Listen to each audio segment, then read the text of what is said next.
Bonjour, bonsoir partout où vous trouvez dans le monde. Merci de nous prendre dans cette émission Misserons-nous, une émission dans laquelle nous parlons de beaucoup de situations. Aujourd'hui, nous allons parler de la santé. Vous n'êtes pas sans le savoir que le Hajj 2024 a connu une situation particulière marquée par plus de 1000 personnes mortes dues à certaines maladies, dont la Covid. Parmi les pèlerins revenus récemment de la Mecque, les pèlerins togolais, bien sûr, 6 personnes sont porteuses de la Covid-19. Pour en parler, j'ai invité Togui, Dr Agbeti Afa Kofi. Il est le directeur préfectoral de la santé Golfe, médecin pédiatre. C'est avec lui je vais décrypter cette situation et avec vous aujourd'hui. Docteur, bonjour, bienvenue. Merci, bonjour, et comment allez-vous? Je vais bien. Merci. Et la chefferie? Oui, ça va, par la grâce de Dieu. Et la médecine? Oui, ça va aussi, on gère par la grâce de Dieu toujours. Merci d'avoir répondu à notre invitation malgré la charge de votre emploi du temps. Dites-moi, le Hajj aujourd'hui a connu des problèmes, mais l'information qui nous est parvenue, c'est que les Togolais qui étaient allés au Hajj cette année, à leur retour, après les informations, on confirme que 6 personnes, on a entendu que 6 personnes sont porteurs de Covid-19. Vous confirmez cette information? Oui, je confirme, bien sûr. Seulement nous, on pensait qu'on devait avoir plus que ça. On avait pris les dispositions pour gérer plus de cas que ça. Parce que sur pratiquement 800 personnes dépistées jusqu'à hier, je n'ai pas encore les résultats d'hier, mais pour les 3 premiers jours, environ 800 personnes dépistées, on n'a que 6 cas. Donc nous, on pensait avoir un nombre plus important de cas. Eu égard à tout ce qui s'est passé là-bas en Arabie Saoudite. Donc c'est le moindre mal, quoi. Donc il n'y a pas de péril en demeure, il n'y a pas du tout à s'affoler par rapport à ça. Bon, dites-moi, quel est le niveau de risque de transmission de la Covid-19 par les pèlerins qui sont de retour? Mais le niveau est très élevé. Vous imaginez un peu l'intensité de l'attroupement là-bas, l'intensité du regroupement qu'on parle de Hajj. Je n'ai jamais été, mais ce que nous voyons sur les médias, sur nos écrans, c'est un niveau d'exposition très élevé. Et les gens sont morts. Nous avons eu des pays qui ont dépisté plus de cas que nous. Eh bien, nous, on doit quand même féliciter le gouvernement togolais pour avoir anticipé sur beaucoup de choses. D'abord, avoir tout fait pour que tous les pèlerins togolais qui doivent voyager aient bénéficié au préalable de la vaccination contre la Covid. Déjà, c'est un facteur limitant pour la transmission. Et bien sûr, en dehors de la vaccination contre la Covid, d'autres vaccins aussi ont été administrés aux pèlerins, comme le vaccin contre la fièvre jaune, le vaccin contre la méningite. Donc, c'est des facteurs favorisant à ce que l'organisme soit assez solide pour faire face aux éventuelles maladies. Et en plus de ça, il y a une équipe médicale qui accompagne les pèlerins, donc pour les orienter et leur donner aussi des masques à utiliser à bon escient chaque fois que le besoin est là. Donc vous allez voir qu'on a beaucoup anticipé. Et nous pensons que ça pouvait aussi expliquer pourquoi il y a très peu de cas de contamination dans la population des pèlerins togolais qui ont fait le voyage. Donc voilà ce que je pourrais dire. Yo be mi le nyapona mi na be mi soro no me mi ape diti pe no polo katan gbe a mi le no pon so la me se pe nyanti mi okatan mi nya be le iro ke va yime le nkeke yo mi do me gbe a mi va o mi no vi maleo o me pupopo yo na le meka e pe si ape a va me Togo vi mi ato maleo ko le Togo wa o po gomele me wa afokude wa jole te ma iwe be ame akpe de ka tojia o pe agbevagble et dolé o nti vo dolé yo gagné dolé c'est et to mi ape togo do me va ya be keke plogo do me va yinenia ye mi ona be covid et mi ape togo pe malé yo gbova ame yo kata po gomele o pe pele na jamais yo gbova ko do po o po be ame amade be doa e di be ya ze o gbo ko ayena me pe mi ape dokita gan dókítà tọ́wí dókítà agbẹ́tíáfá ẹ̀pẹ́ ẹ̀yìn àgbẹ̀lọ́ mi lẹ̀ dókítà mi gbọ́lọ́ bẹ́ẹ̀ dẹ̀ gọ́fìmẹ̀ntì yà ẹ̀ wọ̀ sí àṣìá ẹ̀yẹ mẹ̀tónú ẹ̀ bá nyà bẹ́ lẹ́mi àpẹ́ nuga mẹsẹsẹ nu la bẹ́ dọ́ yìí má nyà má dẹ́n kò wà nyà fi o bẹ́ akẹ́wù gàkẹ́ gọ́fìmẹ̀ntì va bọ́ọ̀nù adó nkọ̀ ẹ̀yẹ òvalẹ̀ nẹ́rẹ́ ok gọ́fìmẹ̀ntì dẹ̀ nyà bẹ́ dọ̀ má lẹ̀ dùn má mẹ́ afi o do abina mɛ o le teƒe ya o dzolo alo le ke nu ava dzoro. O de tɔgbuitɔgbuiwo dona alo abe savali ɖe ava me. Ava me si ne o. Nu yi ke lia mía keke mi nya be covid me vɔ keke le. Bon mía de mi gblɔ be enua ekpa yena mi ga enu ma ke mi sɔ tsɔ na mo mi ga le tsɔ mo. O le yi ke mía gblɔ be le kpekpeme yi ke nɔ sisan bi sɔna nu tsɔ na mo kutɔ mɔ wa kpekpeme aye didi gbogbo ɖe vɔ ame ɖeke me gblɔ kpɔ gbe ɖe be covid vɔ mía le kɔ ne hã lãmesẽdɔwɔlawo mi nyi covid agbalẽ seulement mi nya bena ame gbogbo ɖo si abɔte na bena ame gbalẽ wɔ akpasese me nu covid me vɔ kekeŋ o eli gbalẽ na viɖe quoi eye mi nya tsa bena edumɔ mea ame ɖewo la te va fi ma covid la nɔ wo ŋuti ele ke ƒuƒoƒo ke ɖewo yi me vɔ le wo dea kpatakpata o. Ne awɔ même Togo tsa me vɔ le afi ɖeke kpatakpata o. Togo tsa ega le viɖe. ke dɔ ale vɔ eƒe dɔwɔna didi viɖe. Eƒe dɔwɔna didi vɔ afi ke mi va ƒoƒu le kpikpan gbogbo ɖe nenea ne ame eve ame etɔ̃ wo sɔe ve ya kokoko ame ɖe kokoko la ela nɔ ame ɖe koko ŋuti wola sɔe ve fi ma ye le ke ƒoƒoƒoa le kpikpan ɖoa evɔ covid la yi amewo me lãme gbogbo ɖe. Nene be ŋɖe ma kɔa míagblɔ bena Togo be gɔvɛrmɛnt dziɖuɖua ekpɔ ŋdɔ ŋgɔ kɔa be leke be nua ela te va ve me fa kokokoa amewo la nɔ fi ma Arabie Saoudite kokokoa be lãmea covid la te na anyi covid be lɛnvia la te na anyi kɔa nu yi ke ya sɔ tɔkpa do Togo tɔ yi ke tsã le fi ma yi gbea ye nyi abɔta sisi kɔa si abɔta ne kple abiro dodo ne Togo be moslem tɔ ke yi ke da yi nene be teƒea ena bena va be lãmea te seŋ eyi ke ame gbogbo ɖewo lia wo me covid me le o eye ne mi kpɔ le akɔntɔ mea mi do ame si ame alɔfa me nyi nene 800 ke ame ade be lãme ko mi kpɔe ɖe amewo do sɔa be lãmewo do amewo be lãmewo do dzi nua le sɔa eya be ɖo ŋuti ame kpɔ va ne gbe sia gbe yi ke no gbe le gbɔ kɔa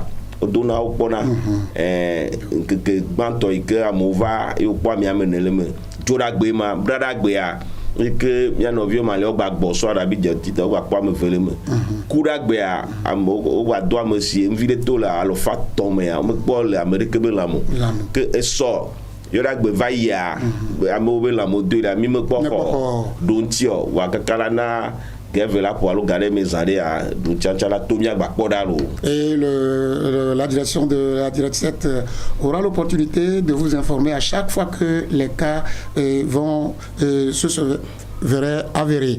Et maintenant, dites-moi, à partir de quand vraiment et combien de temps après le retour à la Mecque les symptômes peuvent-ils se manifester? Nous, on a pris un intervalle de 10 jours. Tous les pèlerins qui sont arrivés, qu'ils soient dépistés positifs ou pas, on leur a donné d'observer une période de quarantaine d'une dizaine de jours, de 10 jours. Parce que effectivement, comme vous l'avez dit, on peut dépister certains négatifs aujourd'hui. Peut-être que le virus n'a pas atteint le niveau détectable dans l'organisme. Donc, eux tous, on leur a dit, donner ces conseils-là. Et de s'écouter, de s'auto-examiner chaque fois. S'ils ont un petit souci de santé durant ces 10 jours-là, rapidement, de s'approcher de nos formations sanitaires pour qu'on puisse les prendre en charge rapidement, puisse leur refaire le test encore et savoir. Ça, c'est les premiers conseils qu'on leur a donnés. Et dans ces 10 jours-là, il est interdit pour qu'ils participent au regroupement, là où on peut trouver beaucoup de gens. Même les visites, hein, puisqu'on sait que habituellement, quand nos frères et sœurs, nos parents reviennent comme ça, c'est comme s'ils sont venus avec l'onction divine. Et chacun veut venir prendre un peu. Voilà, nous mené à Tchè, on a Tchè au bord. Il y a mais tcha. Quoi, au Tchalabe, il y a pas nous d'affaires frère dit vide que bon. A Tchè ali. Que wo me gbecha a Tchè la gbajire di wa ba ko glibolo. Quoi moi mi glono we ma le vevere bo wa we quoi le vevere et on tochan mon gars glombe na ne yo lié d'ici la me le va glen yalo dans le d'ici le va zia yo no fon be oni o ve glone docteur la gbavo test ane yo o la be de ke awo ne la me le veut décider dans le décider le domoroda il est bon de dia ba on doit gbe la foku me nyali ke dans le adaba trop gansalo gake togoro kita ma nyai blele ya e ya plomire question ke me be ma va bia ole engwe fifiare nya kwa keke akobla zere kabedi non me kame Amélia Nodo qui pomle les gabo pour yame aw e va sera amereso Arabie Saoudite vo bova e va sera po aw e ameyo o pobe e do alonti o va ire fufofo me e pobe enu mo menyo ye bova pe me non me kame ateno agbo e mi amejo na rejenza non me kato gbi o me amola teno agbo fike no ado kogbo e je be ma pujure konji e wa be covid iwe adon bona mare non me kame we amemola teno ode non me kame la teno mi agbo be la mesebe nge dole le be disile pepe ke vanoa dole le be disile ke vanoa be tonne zozo alors le pepe ma alors le nyenyema moi o le vevere mo ga tote bena d'ici gambu baba azen voir ne me nyibena ka flasi André ezidio be ame gboso me kai do la godo koya que l'argent nous chomo alo nous chongonti mi on avait cachine baveta la zin ne ya mi agboa le ke mi glona distanciation sociale a mettre le kaku falo mettre me fia ya va gbelele te perego amoa ko bikire wa a liste vous appelez certaines personnes des personnes comme l'appelle-t-on asymptomatiques. Oui. Est-ce que ces types de personnes aussi peuvent également transmettre bien sûr, le virus? Bien sûr, ils peuvent transmettre.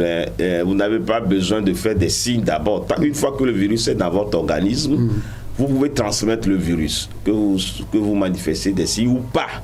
Si vous ne manifestez pas de signes, c'est ce genre de personnes qu'on appelle les personnes asymptomatiques. Donc, elles peuvent transmettre aussi le virus.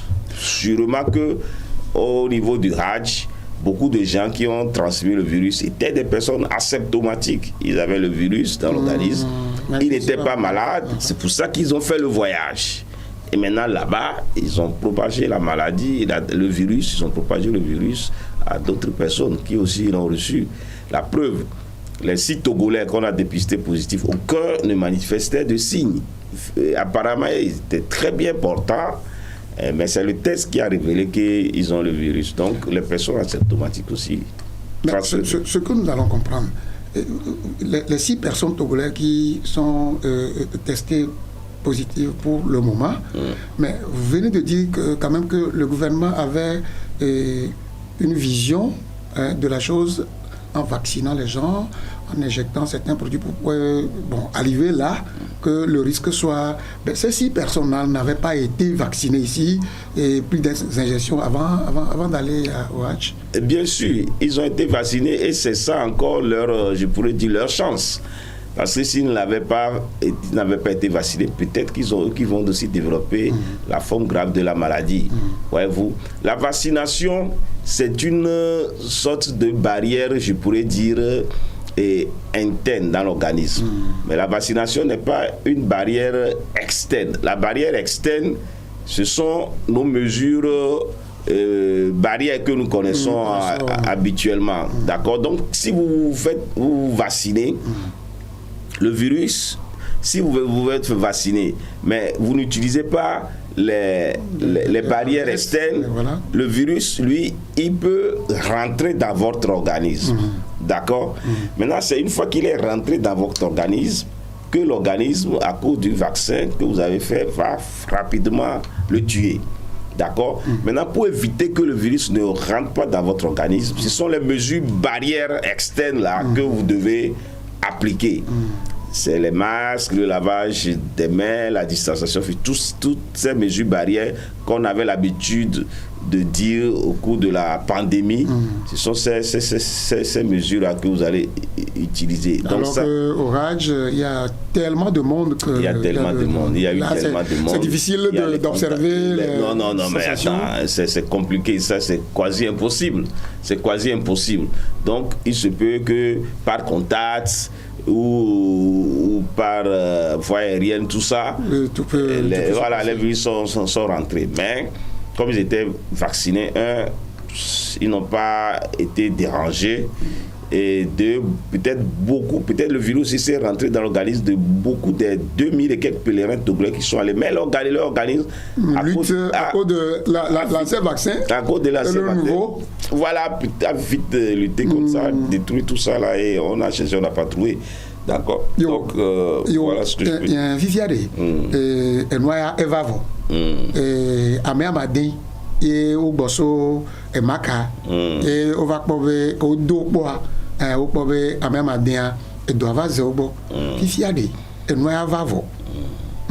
Allez, miawo, be ameshia menega hoizon wa, donc il y a la viviade, que non, mais quand même, il y a nos mesures de précaution, que on doit mettre allo le harume emiawo le susu ya no be neti amade montine nya dogbera be ne volodi de waga takare joamo le tu ya miawo non me kama emi atemano enyo ele bevere wu me dagbene biabia non me miano ma medo akpa meve akpa tutu gbanto akuro miano vi muslim do iko gbo so haja kule wa be pour me tao non ka o la no wa to ele vevere gbangbo afi mi ba blon ha ho blogodoa kwa ya no vi mo wa iko gbo fifia wa be no a ele vevere wa we la pere mi anti ne do amangba kankan alonde do la kankan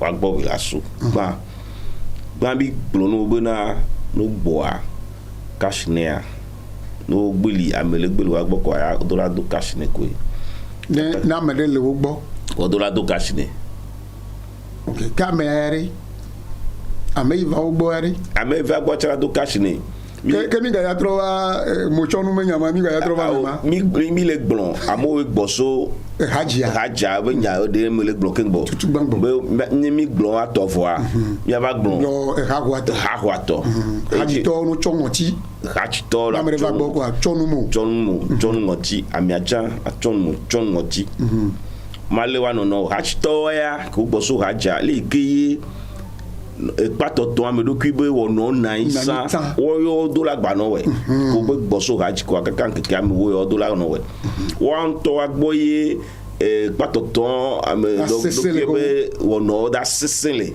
won tonti de ko la sesele ide wo ya o me pomo la gba no yi ha susumo ha homo so kene nia malare mamere ka fala va trop bevia allo oveno o maria la tria o mo po mo la yi ame o mo po mo la yi hadeo o mo po mo la yi hadeo ni ne keye na mere la ba di o po be adegbonu wa ne nu amanyi kiti kabendo wa ate wale téléphone mi de la po yo apengo rafio mi po da bifia kankan keke ame wa va ivoko bon mi po be wa chan la tengba no numo ne godo be amere do la ba sa po kuya be no le vivre popo ngo pe le vivre kuya que na me ma va etsa la tsɔ nu ŋɔtsi ɖe atsɔ nu mo asinana ma nanyi o mɔ ɖeɖe ame la nɔ ame si meta ɖeka ko fa no meta ve ne kɔa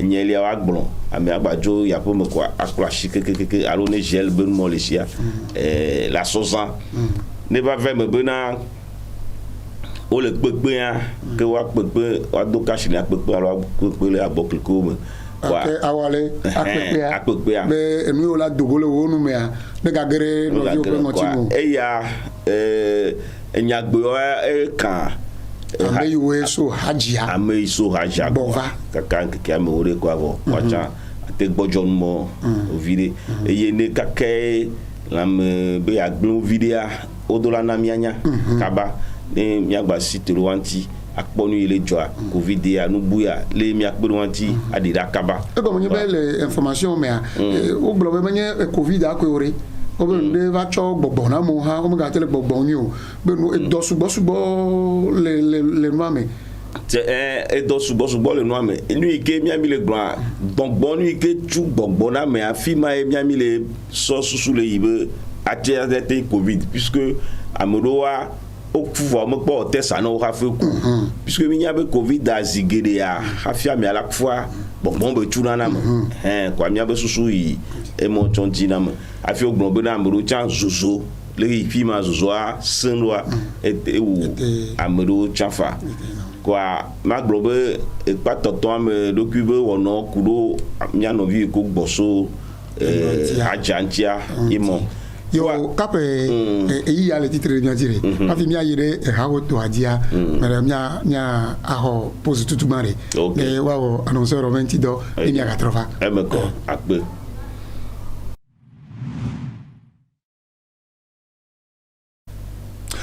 De retour sur ce plateau pour la deuxième partie de cette émission Misserons-nous. Je suis avec Togui Dr Agbetiafa Kofi. Nous étions en train de décrypter la situation qui a prévalu au Hajj 2024 où les pèlerins togolais qui sont revenus sont testés positifs, du moins pour le moment, 6 personnes sont testées positives. Bon, vous étiez en train de parler des mesures à prendre par ceux qui sont revenus de Hajj et surtout testés positifs. Maintenant, la grande masse, vous venez les voir. Quelles précautions ils devraient prendre?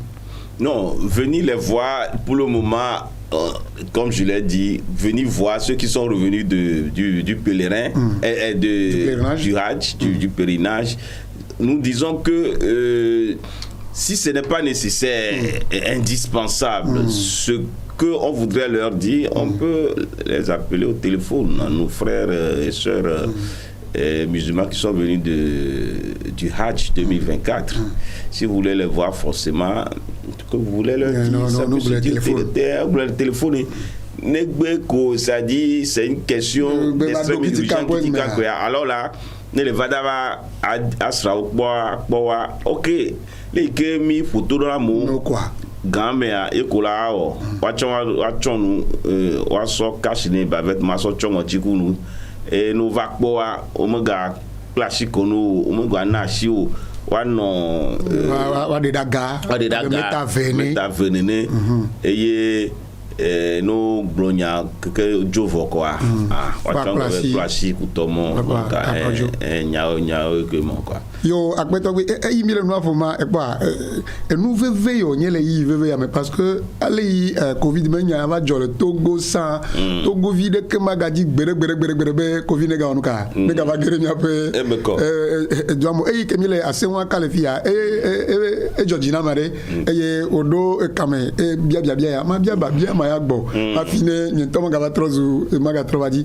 e no nye be ameno gbogbombe e be ye pe problème ni be na de ifia kame va eye mi va do po ye mi po be do ale onti me anyo be na de ye cha be nu po susu elo e be ma anyo be ame yo onti do ma le ma de ma anyo be na de government ya lo autorité ore wa di te pre na ogun ye wa no e go nye bi be mi do po e be do ale onti lenke ke wo me gbe a wa tem beri ma nyo bena de le yopon poko chinoare ma nyo government ne dit tepe de ne wa kwa me ama de mao akodare tepe ma yemi ala la pon keke wa ne o gava do pore kapene wa da silonti ne wa jo yo ma pome keke o da silonti ojo ya pome vo Africa ne to nya gbe havi lon ele o che gboso e maka ya ba ko abale ye gbelo zambe ba ko achea yemi da sila me onti yo jo yo pa pome vo mi le gbogbolo be American ga po enya nyina to malewa mi nya be tradition nyelo bo o du na gbe dale gbegbe egbe fida yi mi gale tepe ya nto croix ke mi da sila me onti ojo yo pa pe mede vo egbe to ra vivio nu de vo mi benu ga ya me do more ame po susunu e benare ne de mi fofu dara fire bon le o gbo po kakaka nke ko wa gbe kwa mi ga va do pore ye mi da si ojo ya pe me vo mi blo no ga ole ko viviare no me kai mi ya no popo fia na me ava obua no go ele anomiasi ne mi akpo ha ye wo ko dare gbo en chema ko dare gbo o ke ma glo be jiji pe nu bola o bien nyire o me ga von do ti le miasi mia sono lo gbanye ke ma glo a bena e ye mi le ofifia ke ye mi so mo daro won to ba pomo le po agbo ana wa chike agbo menye nu ye benyi de mi on est ho blojo ke va isaja blojo ke va intomea mi on est ho le pode nu mea mi anya bena game covid a je gome no be kwa akplo ve dalo hotel Benin game kwa akplo dalo hotel Benin amowe wato asisi ami vo danalo CHL o mi commune hotel Benin a ma covid va no la mena mo ka le togo se gbere ka ni ami ici ma akpere ka mile ni hotel Benin a kholi ni le fima ela te kho am mila vo vifiare egbe ato ame ama den ko o te emele de gomeno bena a so ame dala pomme alors a mettre ame en quarantaine la pomme a tokpa do ame la pomme a nde benyi mi dutune gamento no me le trole ngbodo me vi gamen no va do agbogbo to gamen no to va do agbogbo akpere ka gbe shagbe amono na pomme si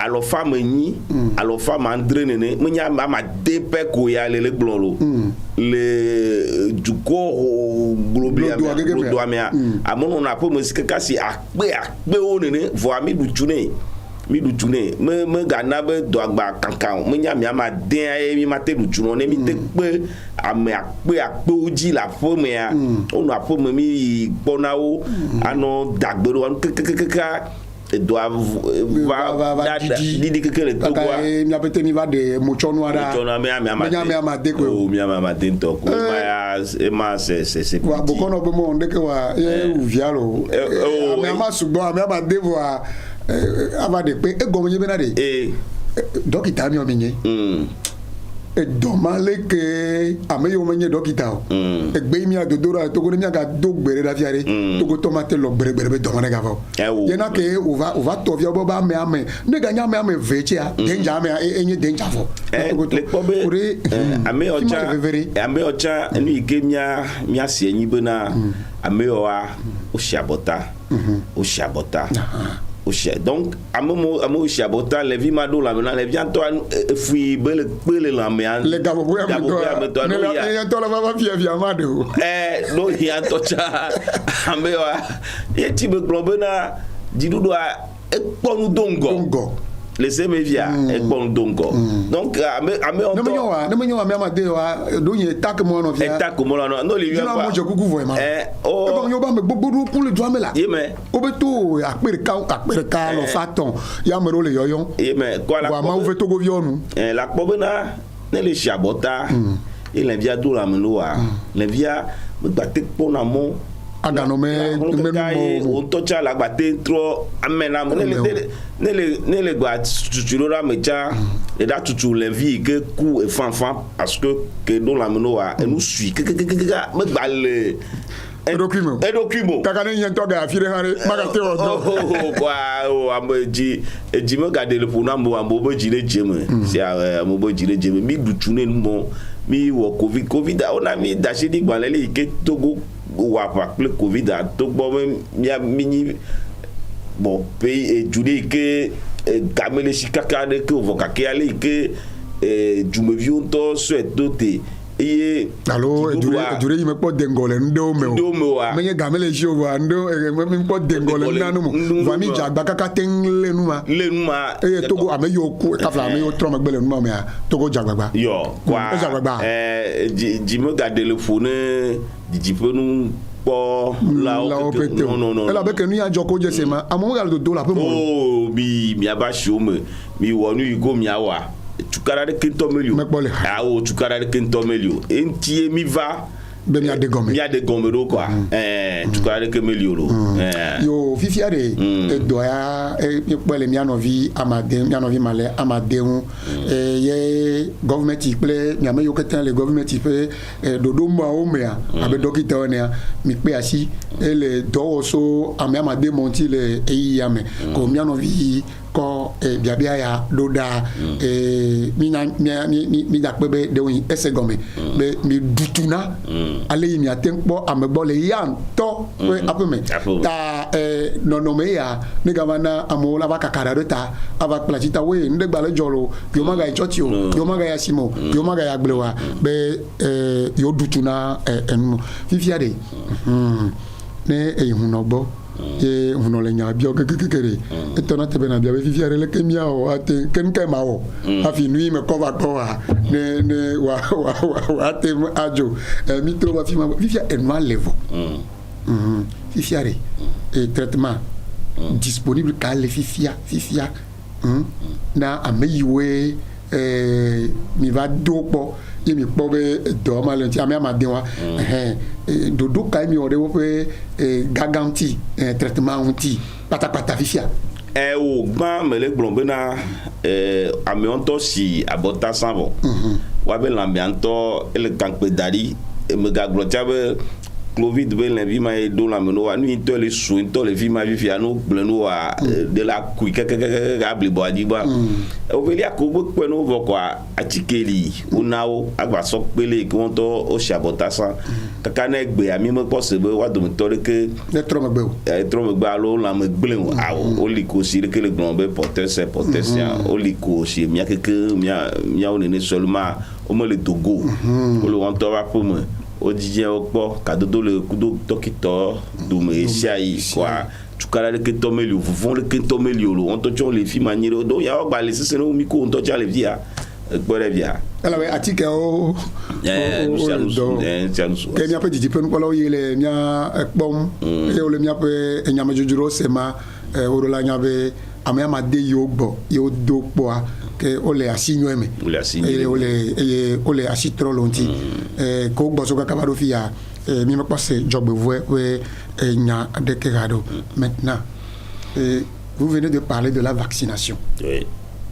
Docteur, est-ce que la vaccination est-elle toujours efficace contre les nouveaux variants du virus là?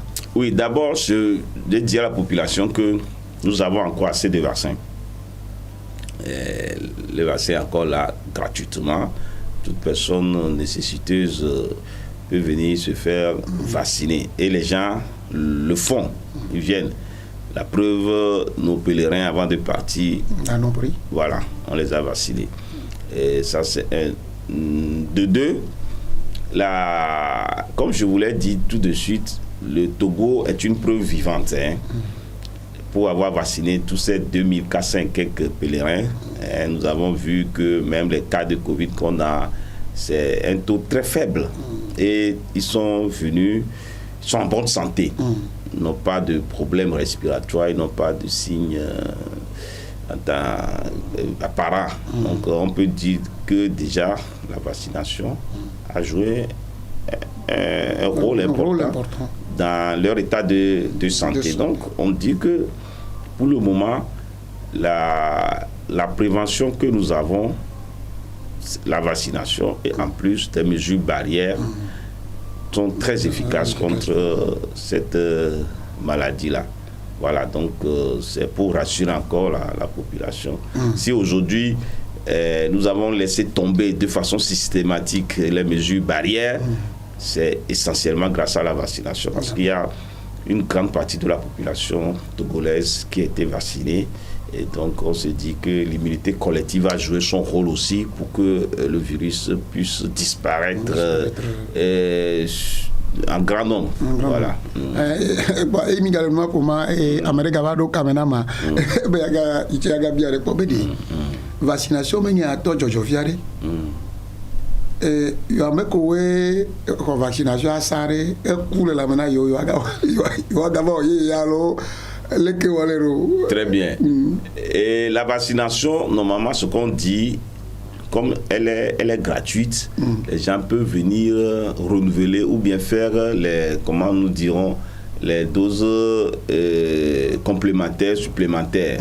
Ça, c'est un de deux. Actuellement, il y a une étude en cours au Togo où tous ceux qui ont reçu les vaccins, on leur a dit de venir, on a prélevé leur sang et on est parti au laboratoire pour voir est-ce que leur anticorps qui doit les protéger contre le vaccin est encore disponible. À quel taux? Donc c'est après les résultats de cette étude-là qu'on saura quelle était l'efficacité, quelle était la couverture, le taux de protection de façon globale de la population togolaise. Donc l'étude est actuellement en cours, donc on attend les résultats. Dès que les résultats vont sortir, nous viendrons encore répondre avec preuve à l'appui quel est le degré de protection de ceux qui ont reçu le vaccin contre la Covid. C'est très simple. Il suffit d'aller vérifier le nombre d'anticorps, les anticorps qui sont là dans l'organisme de ceux qui ont reçu une dose, 2 doses et plusieurs doses. On va comparer et sur la base de ça maintenant, on saura encore quoi dire à la population. Yo fifiare il y a les titres remianti le gogo après na mi après ajirodo ade comment on appelle conseil allo tout fodo e go nyebe ne ame ole doa mi awe back bona o menye mi awe back bona e tout fodo kaele e mi apeti ji polo yo katan le mi akpoma le nyave ve ya problème e ojibe yo anya e tout fodo ka yele ya gbalona mi ape dijipe pour Togo du blogodo pour que me pété il est na pom le mi ape wona mi soro mi yame o eyo me da pe ne biabia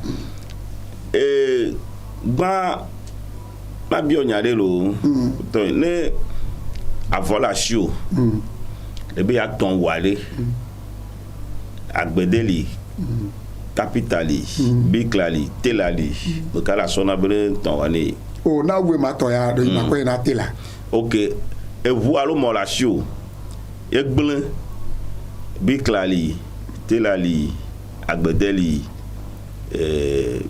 capitali me kala sona yele question na biega ke question ole baba ok ma ko ina amejira rero e miao cha enu gbegbero amemela me gbegbero igbo nya chali po yema yawe ni la mese fa gbedeo la mese be dola kwa tumi mo amo no na sese les réseaux sociaux dio mi on avait fake news kuto amo ta tio kekendi le blon fifi amene ebe wu alo mo alo keke ble agbede ra so ina me dato so ve ine dokita lo la so ve ine le ke bigla ke tuna ko ya ba no kike wo ine ke ma ko wa ba ku kore kike ji ine ke ma glo ne toji no be le ke wo ye amemani la mese doloa la va tunu mi e la pomposo e dole lenti u miao ike dutune ma planu ma le TikTok ji et Facebook quoi ne mi ponde ke le film ale mi abe dime bati jojo dime gba de le pone mi o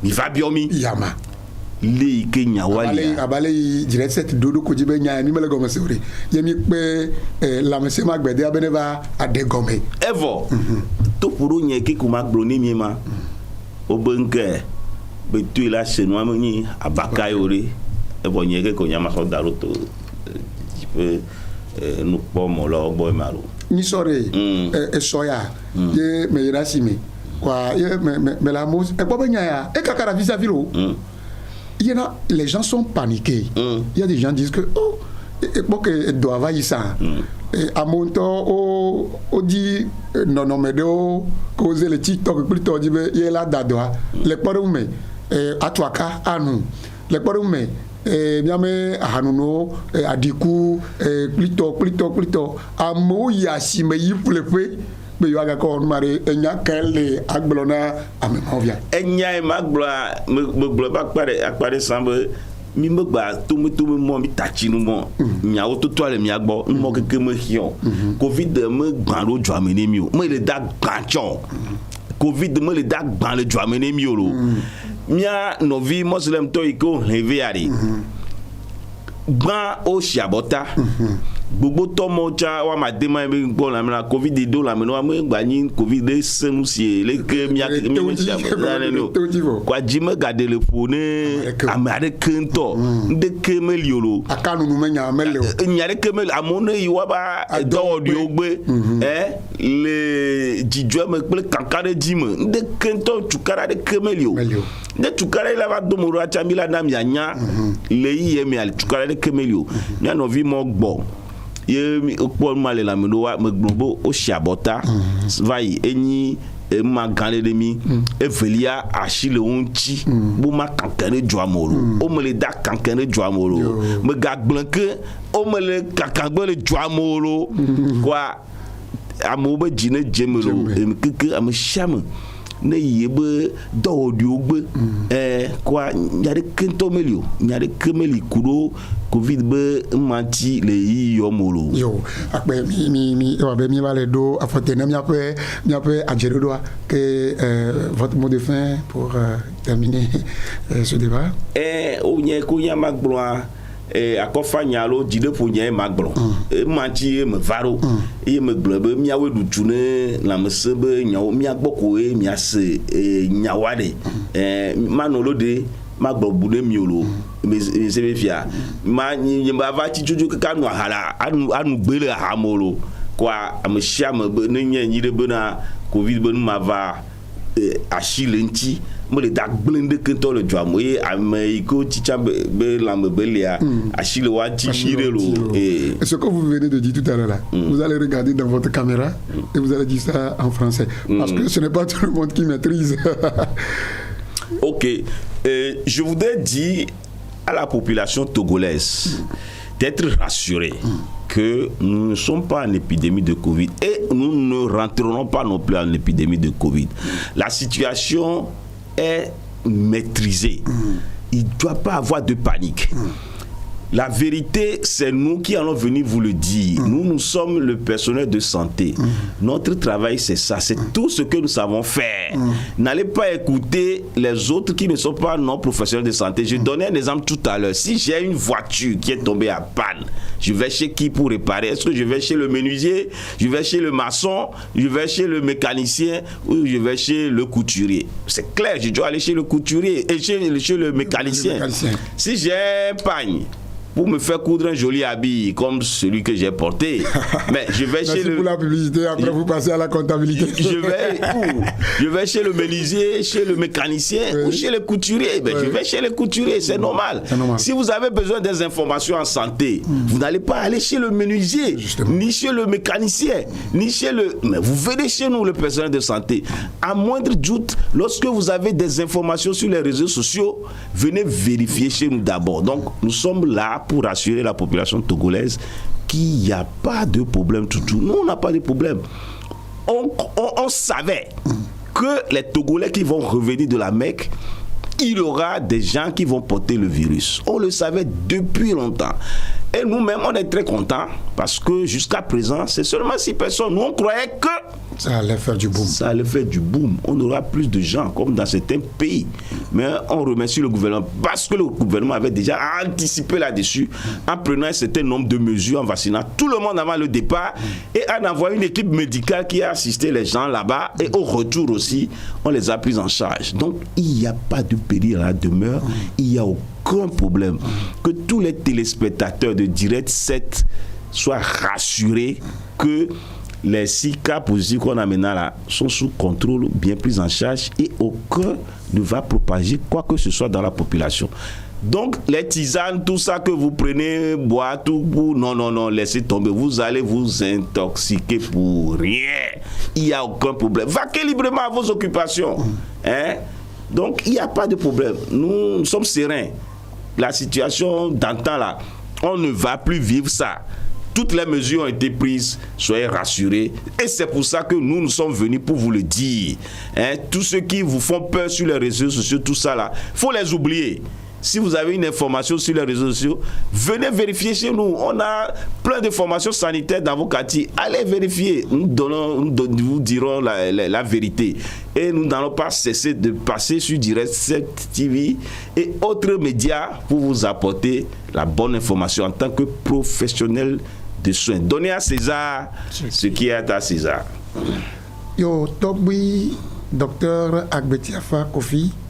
Vous avez plusieurs casquettes, vous êtes médecin pédiatre, vous êtes directeur préfectoral de la santé Golfe et vous êtes chef quartier de Bessouza. Numéro 2. Merci d'avoir passé sur ce plateau pour expliquer de bonnes choses à nos téléspectateurs.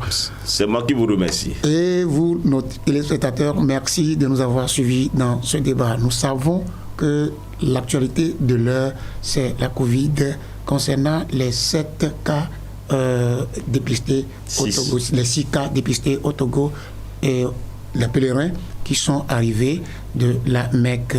Merci de nous avoir suivis. À la prochaine.